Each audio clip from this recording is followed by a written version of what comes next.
दोस्तों, ताजमहल जो दुनिया के 7 अजूबों में से एक है और ये हम इंडियंस के लिए एक गर्व की बात है। आज की ताजमहल से ना जाने कितनी कहानियाँ और पहेलियाँ प्रचलित हैं, तो इन्हीं कहानियाँ और पहेलियों को सुलझाने के लिए हम इस वीडियो की करते हैं शुरुआत एक नए एंटरटेनमेंट के साथ। तो आप इस वीडियो को बिल्कुल भी स्किप ना कीजिए, क्योंकि इस वीडियो में हम आपको बहुत ही मज़ेदार और रोचक बातें बताने वाले हैं। ताजमहल एक ऐसा नक्शा या ऐसा महल जो हमें 7 अजूबों में से एक की प्रसिद्धि प्रदान करता है। क्या आप जानते हैं कि ताजमहल को कहाँ और कारीगरों ने किस कठिनाई पर बनाया है? ताजमहल को यमुना नदी के बिल्कुल किनारे पर बनाया गया है। यमुना नदी के किनारे के कारण यहाँ पर जब नींव के लिए लकड़ियाँ या अन्य संगमरमर की पत्थरों को रखा गया, तो यहाँ ये रेत के कारण नीचे ही धंसती जा रही थी। इससे कारीगरों यानी इंजीनियर्स को बहुत ही ज़्यादा कठिनाई का सामना करना पड़ रहा था।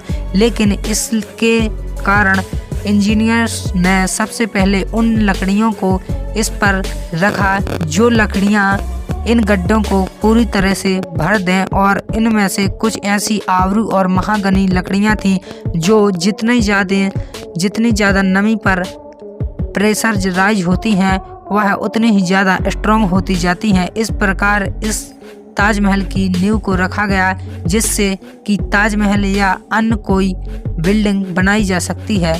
ताजमहल में क्या आप जानते हैं कि ताजमहल में कुछ ऐसी रोचक तथ्य छुपे हुए हैं?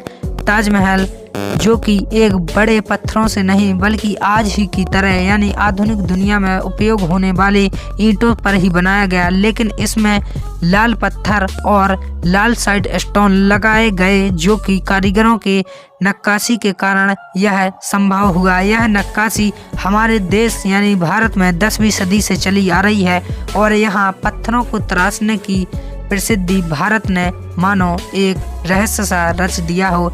यहाँ 10वीं सदी में न जाने कितने मकान और मंदिर बनाए गए। ताजमहल की हर बारीकी को बहुत ही ज़्यादा कड़वाहट के साथ रखा गया।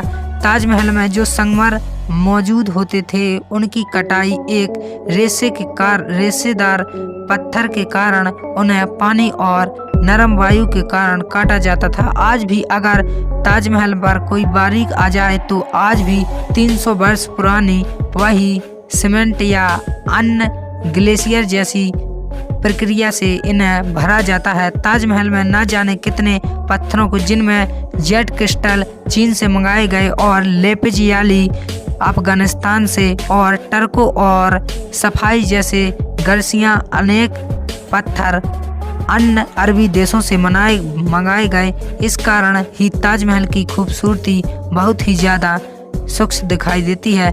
लेकिन क्या आपको यह जानकर हैरानी होगी कि जो कहानियाँ प्रचलित है कि ताजमहल बनाने वाले कारीगरों के हाथ शाहजहां ने कटवा दिए थे, यह बिल्कुल गलत बात है, क्योंकि वही कारीगरों ने लाल किले को भी बनाया, और अगर इन कारीगरों के हाथ कटवा दिए जाते तो यह लाल किले को कैसे बनाते? और क्या आप जानते हैं कि शाहजहां ताजमहल से भी सुंदर एक इमारत को ताजमहल के सामने खड़ा करना चाहते थे, जिसे ब्लैक ताजमहल के नाम से पुकारा जाना था। लेकिन उससे पहले उनके पुत्र औरंगजेब ने उन्हें एक कैद खाने में डाल दिया, क्योंकि इससे यानी ताजमहल के बनने से 4 करोड़ रुपए का नुकसान हुआ था, जो कि आज के वर्ष में 57 अरब और 60 करोड़ रुपए होते हैं। इस प्रकार की लागत के कारण औरंगजेब को अपने राज्य चलाने के लिए बहुत ही दिक्कतों का सामना करना पड़ता, इसलिए उन्होंने ब्लैक ताजमहल बनवाने से पहले ही शाहजहां को कारागार में डलवा दिया था। लेकिन यह काला ताजमहल, इसके लिए कोई भी प्रारूप सामने निकल कर नहीं आया कि ताजमहल को बनवाया जाना था। लेकिन कहा जाता है कि अगर सफ़ेद ताजमहल के सामने ब्लैक ताजमहल को बनवाया जाता तो यह ताजमहल सफ़ेद ताजमहल से भी कई गुना ज़्यादा अट्रैक्टिव लगता और इसे देखने के लिए भी दूर दूर से न जाने कितने लोग आते, लेकिन इसकी खोज में अभी कोई प्रमाण और तथ्य साबित नहीं हुआ है।